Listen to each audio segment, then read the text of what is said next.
Keen Phoenix അതേപോലെ lady ഗാഗയൊക്കെയാണ് ഈ സിനിമയിൽ അഭിനയിക്കുന്നത്. Todd Phillips first cinema super hero സിനിമകൾ താല്പര്യമുള്ളവർക്ക് ഒരു സൂപ്പർ വില്ലൻ സിനിമയും കൂടെ ഈ വർഷത്തിൻ്റെ വളരെ എപ്പിക്കായ ഒരു സിനിമയുണ്ടായിരുന്നു. റസ്സൽ ക്രോ അഭിനയിച്ച ഒരുപാട് ഓസ്കാറുകൾ വാരിക്കൂട്ടിയ സിനിമ. അപ്പോൾ ഈ ഡിസ്നി സിനിമകളുടെ ആസ്വാദകർ രണ്ടാം ഭാഗവും മൂന്നാം ഭാഗമൊക്കെ കണ്ട സ്ഥിതിക്ക് ഇനി നമുക്കുള്ളതൊരു വളരെ ഒറിജിനൽ ആയിട്ടുള്ള. നമസ്കാരം, എല്ലാവർക്കും മോട്ടോ വേൾഡ്സിൻ്റെ ഒരു പുതിയ വീഡിയോയിലേക്ക് സ്വാഗതം. ഇന്ന് നമ്മളിവിടെ ഉള്ളത് സത്യജിത് റേ ഫിലിം ഇൻസ്റ്റിറ്റ്യൂട്ടിലാണ്, കൊൽക്കത്തയിൽ.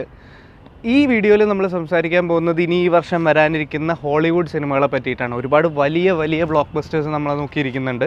ആൻഡ് അതിലേറ്റവും നല്ല സിനിമകളെ പറ്റിയും അതിൻ്റെ കൂടുതൽ ഡീറ്റെയിൽസിനെ പറ്റിയുമാണ് ഈ വീഡിയോ. സോ എല്ലാവർക്കും നമസ്കാരം. ഈ വർഷം വരാൻ പോകുന്ന സിനിമകളെ പറ്റി പറയുമ്പോൾ ആദ്യം എനിക്ക് പറയാനുള്ളത് ജോക്കർ 2 ആണ്. ജോക്കർ ഫോളി എ ഡ്യൂ എന്ന ടൈറ്റിലിൽ വരുന്ന സിനിമയാണ്. ഇതിൽ നമ്മുടെ വൊക്കീൻ ഫിനിക്സ് അതേപോലെ ലേഡി ഗാഗയൊക്കെയാണ് ഈ സിനിമയിൽ അഭിനയിക്കുന്നത്. ടോഡ് ഫിലിപ്സ് ഫസ്റ്റ് സിനിമ സംവിധാനം ചെയ്ത നമ്മുടെ ഹാങ് ഓവർ ട്രിലജി അടക്കം ചെയ്തിട്ടുള്ള ടോഡ് ഫിലിപ്സാണ് ഈ സിനിമയുടെ സംവിധായകൻ. ഒരു മ്യൂസിക്കൽ ത്രില്ലർ എന്നൊരു ജോണറിലാണ് ഈ സിനിമ വരുന്നത്. സോ വളരെയധികം പ്രതീക്ഷകളാണ് ഈ സിനിമയ്ക്കുള്ളത്.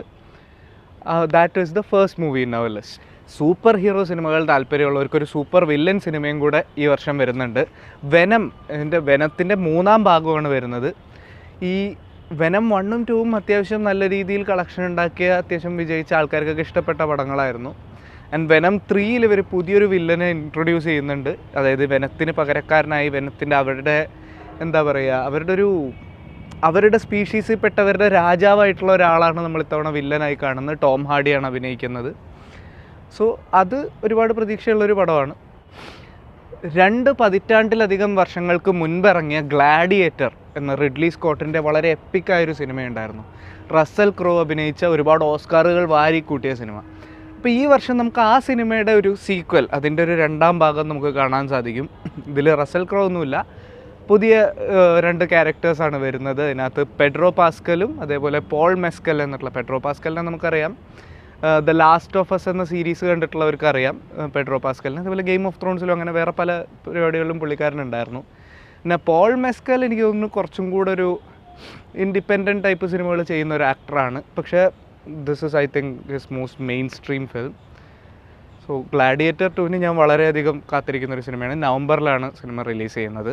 ലയൺ കിങ് സിനിമ കുട്ടിക്കാലത്തൊക്കെ നമ്മളൊക്കെ കണ്ടു വളർന്നൊരു പടമാണല്ലേ ലയൺ കിങ്. സോ ലയൺ കിങ്ങിലെ നമ്മുടെ സിംബയുടെ അച്ഛനായിട്ടുള്ള മുഫാസയുടെ കുട്ടിക്കാലവും മുഫാസയുടെ ഒരു ഒറിജിൻ സ്റ്റോറിയുമായിട്ട് മുഫാസ ദ ലയൺ കിങ് എന്ന് പറഞ്ഞൊരു സിനിമ വരുന്നുണ്ട് ഈ വർഷം. ബാരി ജെൻകിൻസ് ആണ് സിനിമയുടെ സംവിധാനം ചെയ്യുന്നത്. ബാരി ജെൻകിൻസ് നമുക്ക് എല്ലാവർക്കും അറിയാം, ഒരുപാട് വളരെ നല്ല സിനിമകൾ ചെയ്തിട്ടുള്ളൊരു സംവിധായകനാണ്. സോ ഇതൊരു ആനിമേഷൻ അല്ല, ഒരു ലൈവ് ആക്ഷൻ പോലെ ഉള്ളൊരു പടമാണ്. സോ അതും ഈ വർഷം ഇറങ്ങാൻ പോകുന്ന സിനിമകളിൽ വളരെ മുൻപന്തിയിൽ വെക്കുന്നൊരു സിനിമയാണ്. ഡിസ്നി സിനിമകളുടെ ആസ്വാദകർക്കായിട്ട് മോവാന എന്ന സിനിമയുടെ 2ാം ഭാഗം വരുന്നുണ്ട്. ഈ സിനിമ ഇത് പറഞ്ഞ പോലെ ഡ്വെയിൻ ജോൺസൺ അങ്ങനെ പലരും ഈ പടത്തിനകത്ത് ഇൻവോൾവ് ആണ്.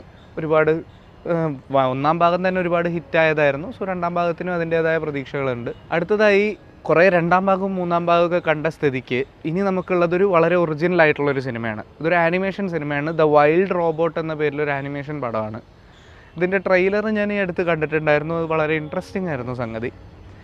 ഡ്രീം വർക്സിൻ്റെ ബാനറിലാണ് ഈ സിനിമ വരുന്നത്.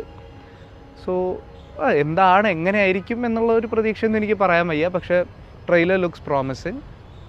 എല്ലാവർക്കും കണ്ടു നോക്കാവുന്ന ഒരു പടമായിരിക്കും അത്. സോ ഇനി ഞങ്ങൾ പറയാത്ത ഏതെങ്കിലും സിനിമകൾ നിങ്ങൾക്ക് താല്പര്യമുണ്ട്, അല്ലെങ്കിൽ നിങ്ങൾ അതിന് വെയിറ്റ് ചെയ്തിരിക്കുന്നുണ്ടെങ്കിൽ നിങ്ങൾ ഉറപ്പായിട്ടും അത് കമൻറ്റ് ബോക്സിൽ പറയുക.